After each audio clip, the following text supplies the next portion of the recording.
everyone and welcome to my studio. Diane here, and today I'm going to have a go at painting some peony-like creations.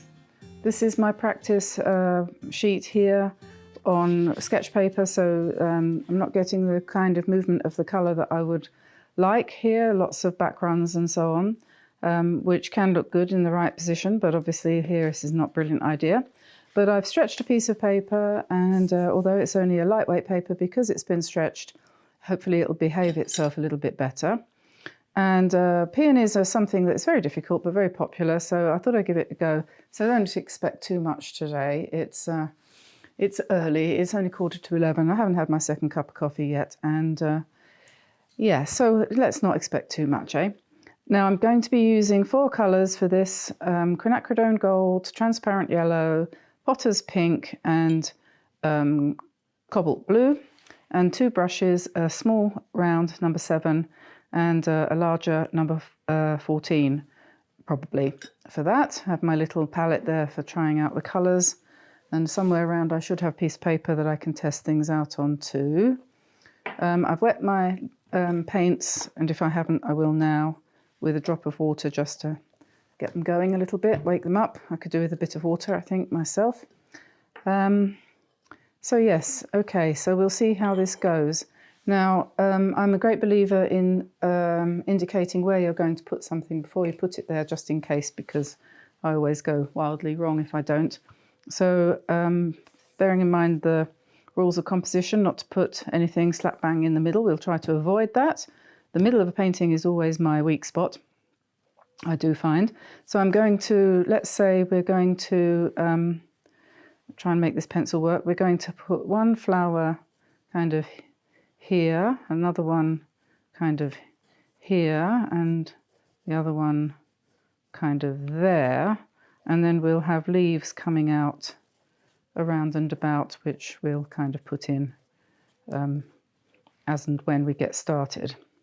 And the centre of the flower has a kind of yellow area in the centre, like most flowers do, and then the petals are sort of built up around that.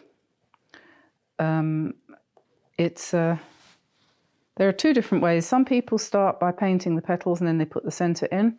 Other people start with the centre and then work out. And I think I'm going to try the second of those ideas with this one, and we'll see how that goes. So we'll just drop in some yellow into the centre, and then put some little dots at the top like that, and let those kind of bleed into what's below, perhaps. And then I'm going to use potter's pink, perhaps with a tiny dab of permanent rose mixed in, because I like the granulation of the potter's pink.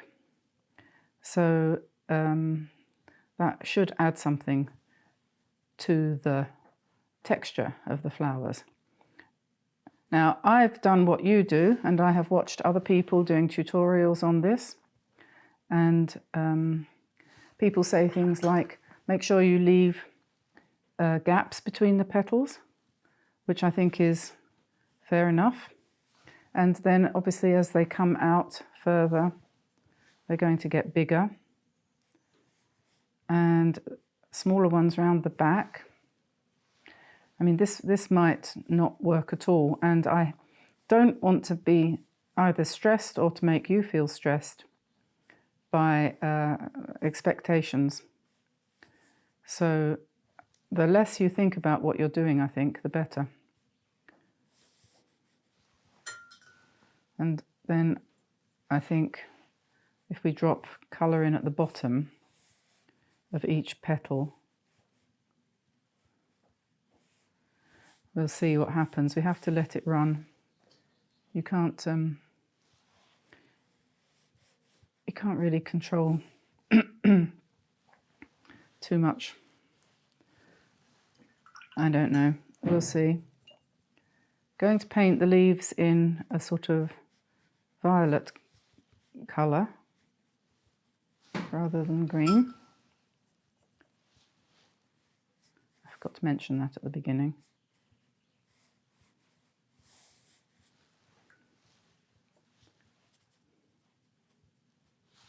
maybe a little bit of blue to make it a little bit grayer.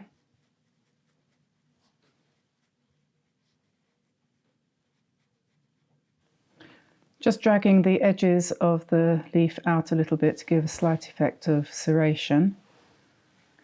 And now I'm going to add a little bit more pink into the damp petals while they're still damp, and let that mix and mingle on the paper.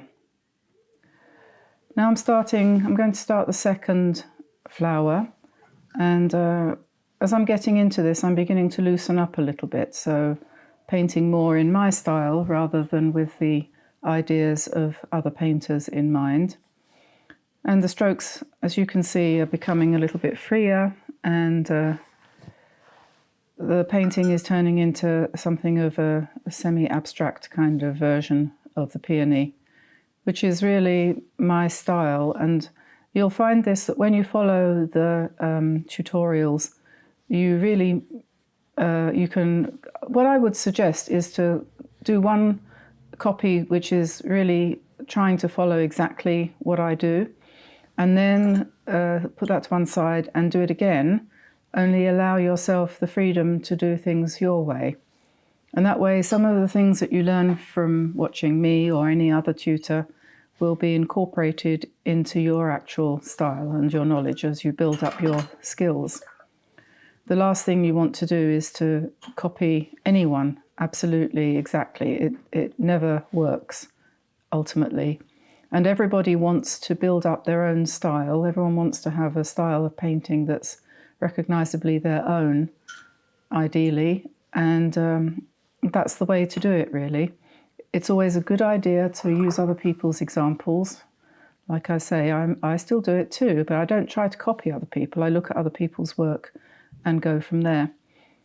And of course that's what all the great masters did. People even like Michelangelo and Picasso and so on, they spent their training years copying the great masters before them, and then once they could do the things they needed to be able to do, they were able to work on building up their own skill set and their own style. And my style is loose and interpretive and not in any way photographic. My goal is to produce something that looks good to the eye and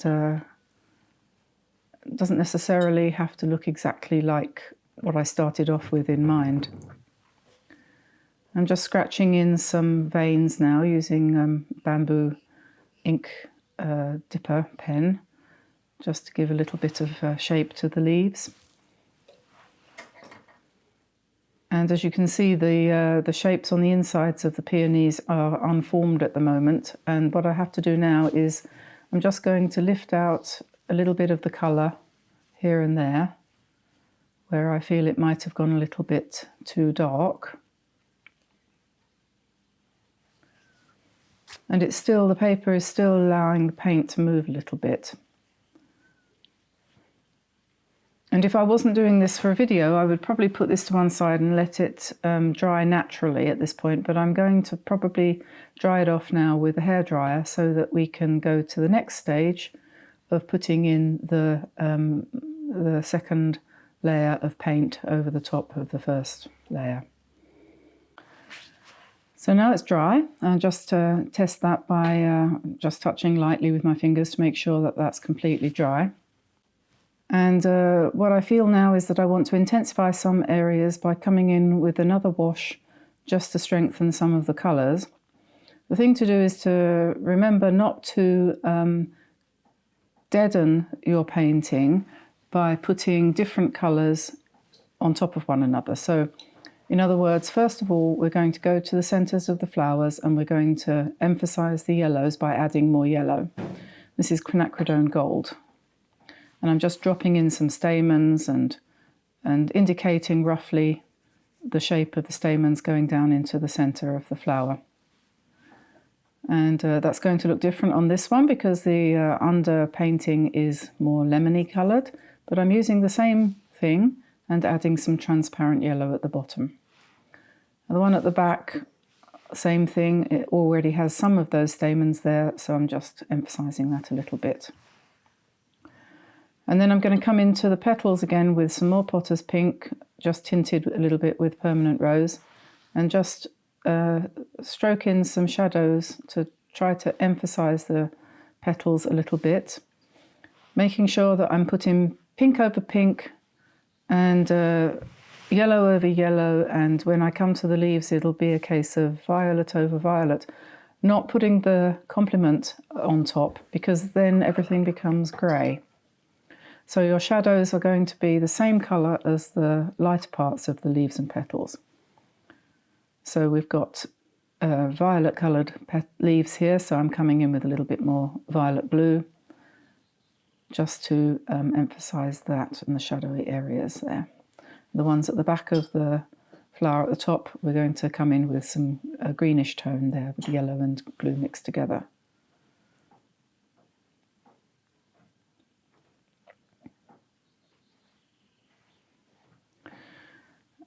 And you have to exercise a little bit of judgment at this point as to whether or not you are going to go very far with this. But as I said, this is a loose interpretation, and I don't want to put any details at all in other than the basics.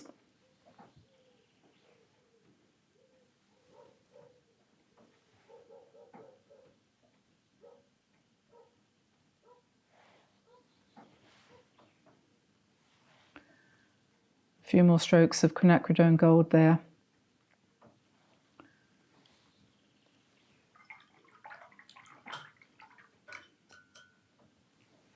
And now we really need to let it dry again and decide, once we have applied a little bit of spatter, we'll decide whether or not that's actually finished. Now it's completely dry, just a couple of little hints of darker pink on the edges of some of the petals just to finally finish it off. And I think very shortly I'm going to call this painting done.